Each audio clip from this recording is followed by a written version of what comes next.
Here is the debate question. Podiatrist or orthopedic surgeon? Who should I go to for my heel pain?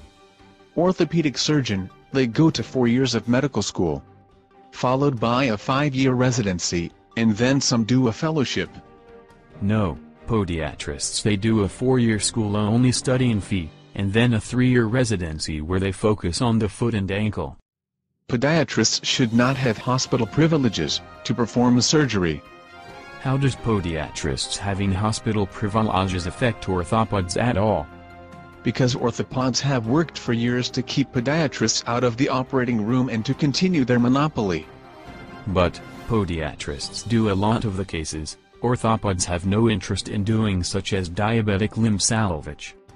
Please, plastic surgeons, general surgeons and vascular surgeons can all do that. Except podiatrists do radical things like actually trying to save the leg. If that patient loses the leg, that podiatrist loses a customer.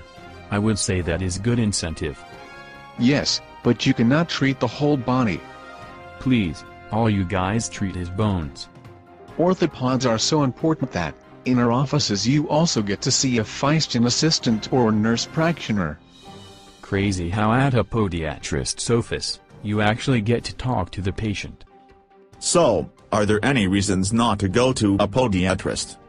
None, that I can think of. I just chose this position to be against him. But I see no reason I cannot flip on this issue.